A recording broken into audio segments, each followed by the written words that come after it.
que manejas.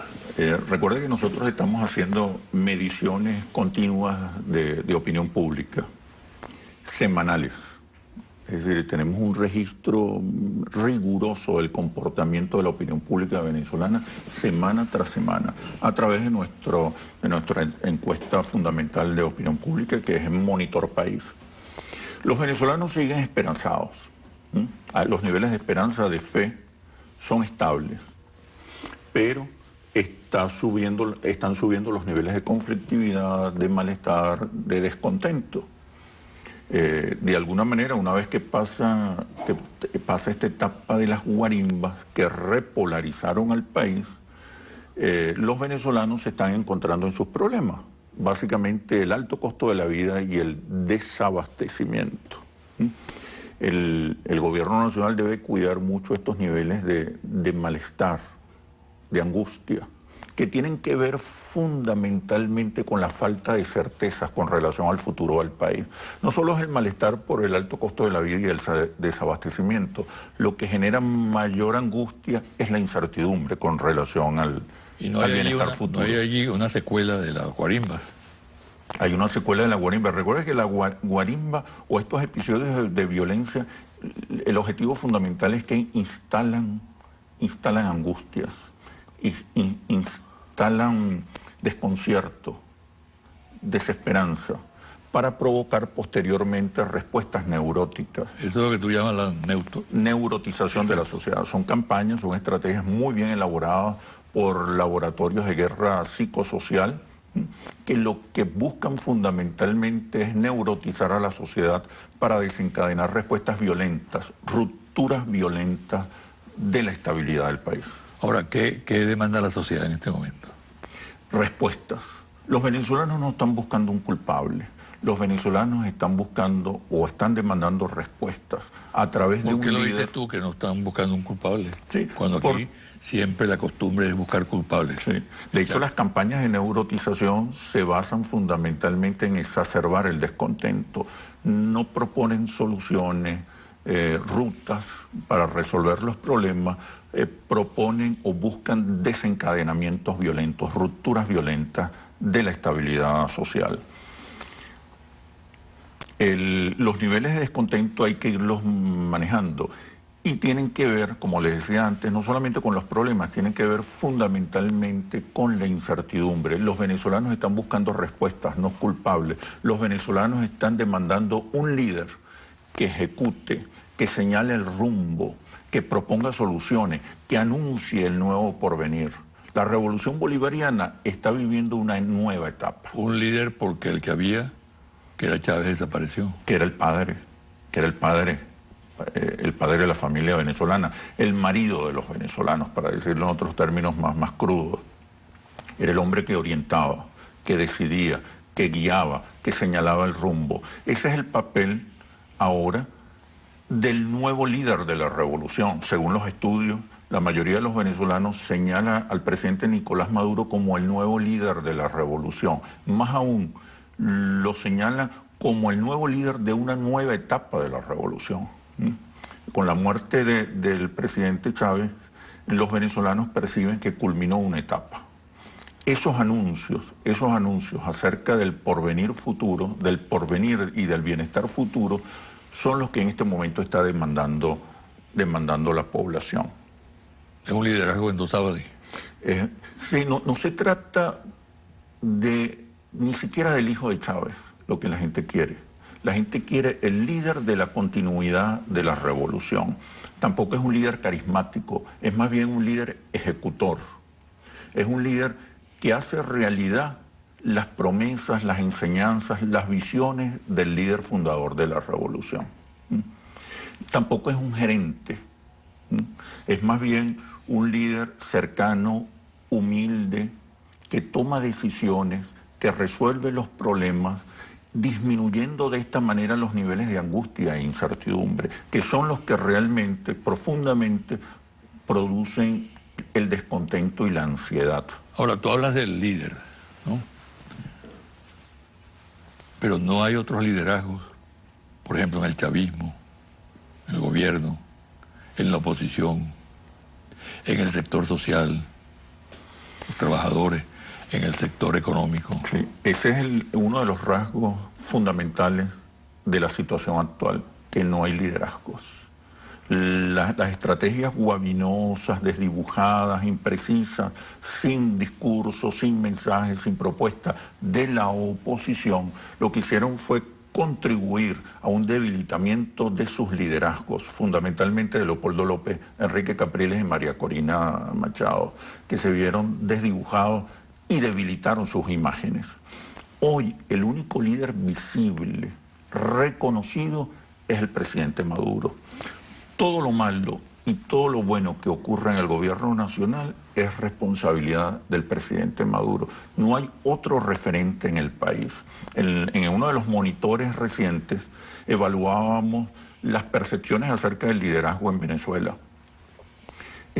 La mayoría reconoce al presidente Maduro como el líder indiscutible del chavismo y uno de los líderes fundamentales de la sociedad venezolana.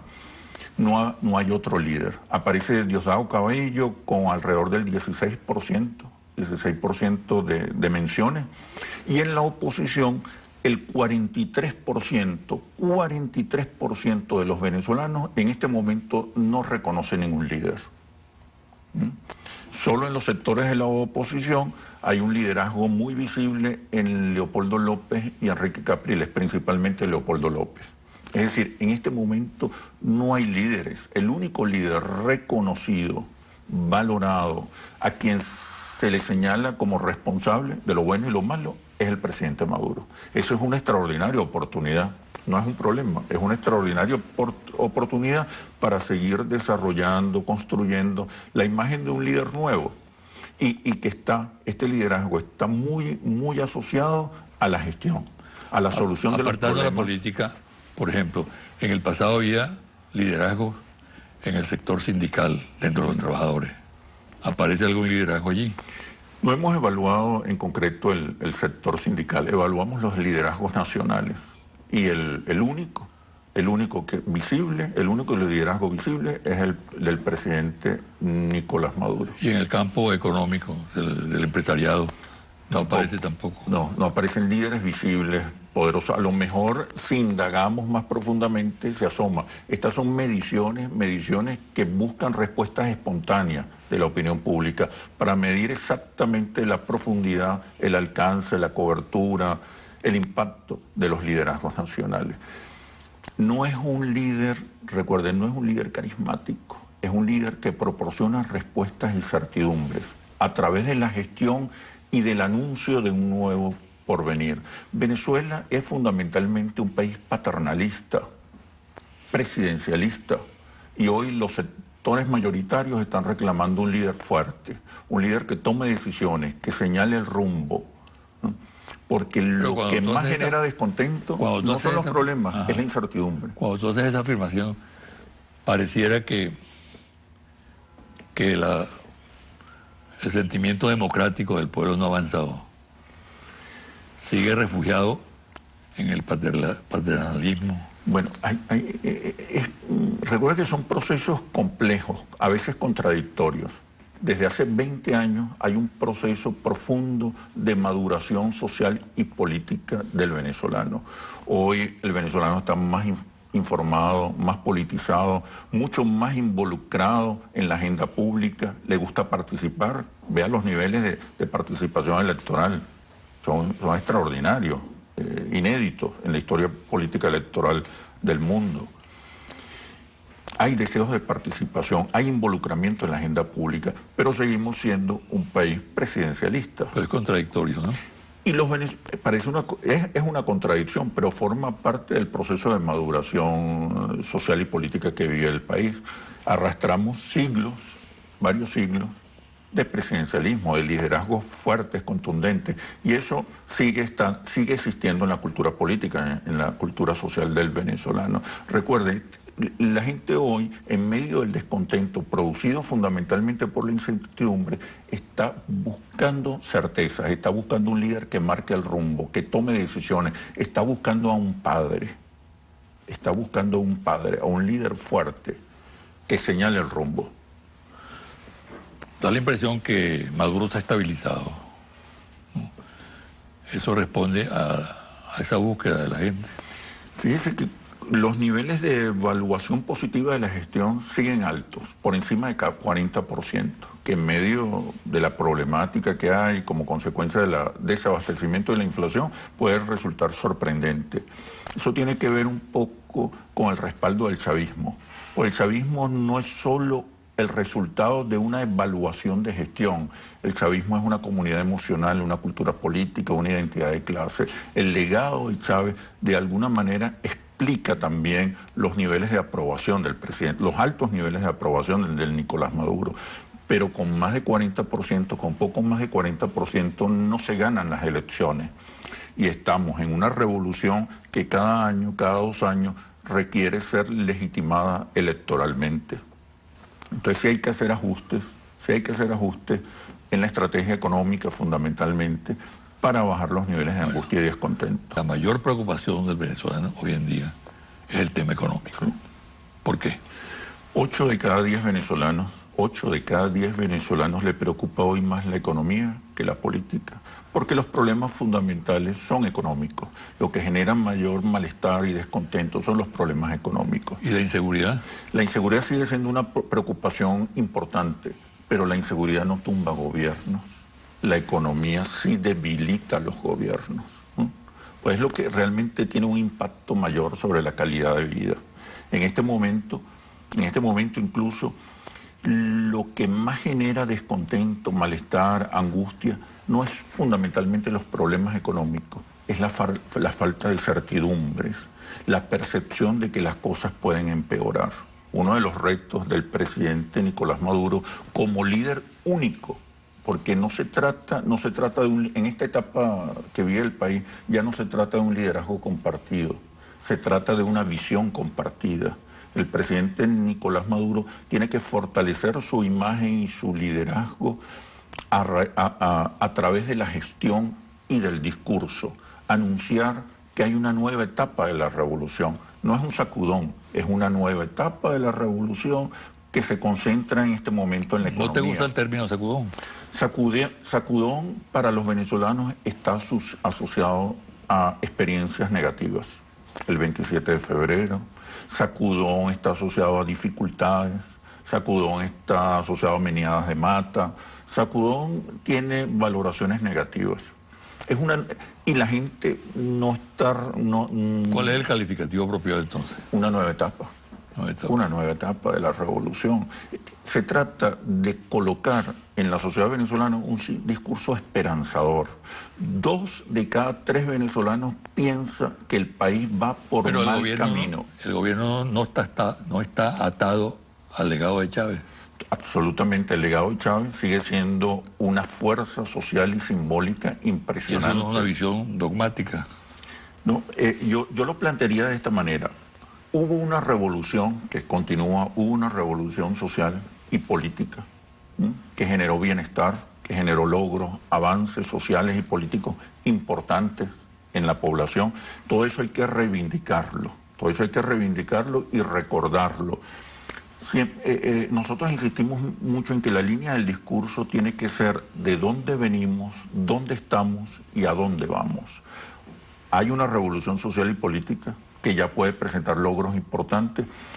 La nueva etapa tiene que ver con la revolución económica, que está asociada a la liberación de las fuerzas productivas, a la elevación de la capacidad productiva y de la producción del país. Está más asociada al trabajo, pero en el marco de un discurso esperanzador, motivador, que anuncie un porvenir mejor. ¿Se ajusta al legado eso? Eso se ajusta totalmente al legado. El presidente Chávez, a través de su liderazgo casi religioso, carismático, siempre emocionaba, motivaba y esperanzaba. Siempre presentaba un futuro mejor, aún en medio de las dificultades. Ese es el discurso que moviliza, que persuade, que convoca, que entusiasma a los venezolanos. Los venezolanos apuestan más a la esperanza y a la estabilidad que al caos y la violencia, aún con el descontento. Esa ha sido la tragedia de la oposición, que siempre ha asociado sus éxitos al fracaso del otro, no al éxito de una estrategia. La oposición, mientras se declare violenta, caótica y antichavista, no podrá ser alternativa.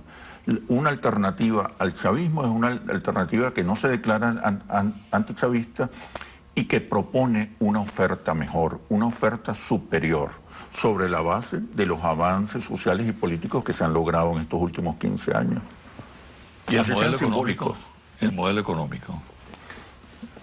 Ajá. Como le decía, 8 de cada 10 venezolanos le preocupa más la economía. Exacto. Que la política, en este momento.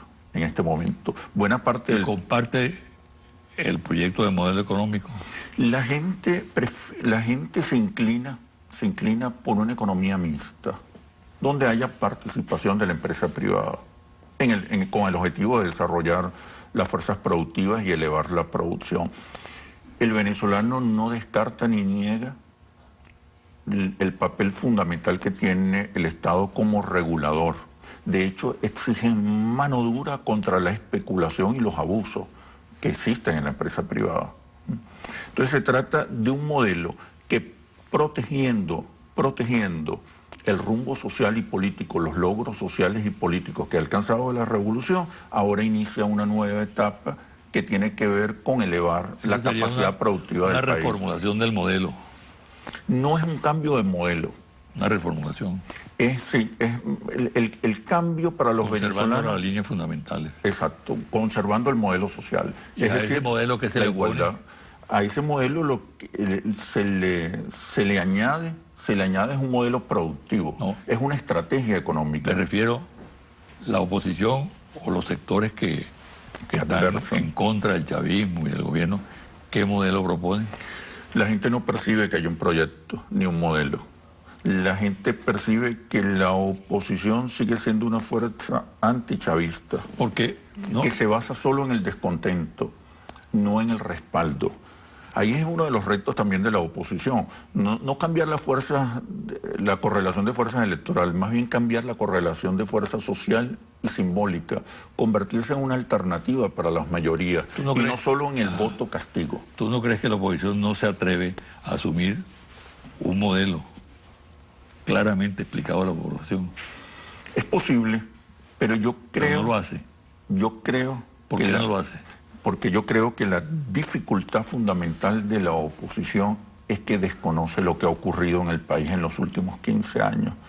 Sigue negando los cambios, sigue siendo difícil para la oposición interpretar los cambios sociales, culturales, simbólicos que han ocurrido en el país. Es una oposición que desde hace mucho tiempo no tiene contacto con la realidad, con los sectores mayoritarios. Es una oposición que se acostumbró a hacer política desde Globovisión en una época y ahora a través de las ruedas de prensa los lunes, pero que no tiene un contacto profundo, sensible, auténtico, con las nuevas expectativas y demandas de la población, sobre todo de los sectores mayoritarios. No hay un problema de fondo en el sentido de que no se quiere sincerar y asumir un proyecto, por ejemplo, un modelo neoliberal. Es posible que sea así. ¿En qué sentido? Al negar que hay una nueva realidad, al negar que ha habido cambios culturales, sociales profundos, sigo ofertando, proponiendo el mismo modelo de hace 20 años. Cuando uno escucha las propuestas y discursos de la oposición, temas como la participación política y democrática de las mayorías, el tema de la desigualdad social, no solo el de la pobreza, el de la desigualdad social, el tema del protagonismo de las fuerzas, de los sectores populares, aparece absolutamente, o está absolutamente ausente del discurso. Hay una incapacidad, no solamente hay una negación de los cambios, sino hay una incapacidad insólita para darle respuesta a las nuevas realidades. Y por eso se apela siempre a los modelos anticuados que han demostrado reiteradamente su fracaso para resolver los problemas fundamentales de la sociedad venezolana. En ese marco que se percibe o que intuyes tú, ¿estabilidad o inestabilidad? El venezolano está apostando a la estabilidad. Por eso está reclamando respuestas. no ha acudido a los llamados de violencia y protesta callejera, la mayoría. Los focos de violencia recientes estaban muy concentrados en urbanizaciones de clase media, muy rabiosa, muy histérica, muy antichavista, pero en general la población, más del 80%, 88% de la población rechazó la violencia como alternativa al descontento, como alternativa a los problemas no resueltos del país. Entonces el país está buscando respuestas. Debe surgir, y en uno de los monitores recientes de Interlace preguntábamos sobre algunos rasgos de la oposición, y cerca del 80% estaría de acuerdo con una renovación del liderazgo, con observar, ver caras nuevas en el liderazgo opositor. Yo creo que es una señal importante que la oposición necesita entender y renovarse profundamente, no solamente las caras visibles del liderazgo actual, sino renovar su propuesta e intentar entender las nuevas realidades. ¿Y para la revolución o para el chavismo cuál es el reto? El reto pasa por actualizar su modelo económico. Hay que hacer ajustes en la estrategia económica. No se trata de cambiar los objetivos que tienen que ver con el bienestar, la reivindicación, el protagonismo de los sectores populares. No se cambia el carácter socialista, no se cambia el carácter popular del Estado. Se hacen ajustes a la estrategia económica para elevar los niveles de producción y productividad. ¿Y cómo vendes tú eso comunicacionalmente? Sí, se trata no solamente de un discurso, se trata casi de una campaña, de un esfuerzo propagandístico similar al de una campaña electoral presidencial, donde por un lado fortaleces, desarrollas la imagen de Nicolás Maduro, los rasgos fundamentales de Nicolás Maduro, los rasgos positivos fundamentales de Nicolás Maduro, y por otro lado comunicas la visión de una nueva etapa de la revolución. Anuncias una nueva etapa de la revolución que va a traer mayor bienestar, mayor calidad de vida y mayor suma de felicidad posible. Es un esfuerzo propagandístico que además intenta neutralizar la campaña de desestabilización y neurotización que está en marcha, que no solamente que no está cancelado porque tengamos un mes, 2 meses de cierta tranquilidad. Es una campaña que sigue actuando y sigue desarrollándose porque el objetivo no es el cambio, el objetivo es la destrucción a través de la violencia o de rupturas neuróticas de la sociedad. ¿Cuál es tu pronóstico, brevemente? Como la mayoría de los venezolanos, yo soy optimista. Este país está lejísimos de un colapso económico. La factura petrolera sigue estable y creciendo. Las ventas de crudo siguen aumentando. Hay reservas. Este es el país con la mayor riqueza petrolera del planeta que puede ser monetizada. Este es un país que todavía tiene capacidad de endeudamiento para resolver algunas emergencias. Este es un país con amplias posibilidades de desarrollo. Solo la clave está en cómo desarrollamos las fuerzas productivas. Y los enemigos en este momento no es el imperialismo ni la burguesía. En este momento los enemigos fundamentales de la revolución es el burocratismo, la corrupción muy asociada al burocratismo y los monopolios. Durante estos 15 años el Estado tomó un papel protagónico en la economía, pero disminuyó la capacidad del país de incrementar la competitividad. Y hoy los monopolios son más poderosos que hace 15 años. Bueno, muchas gracias.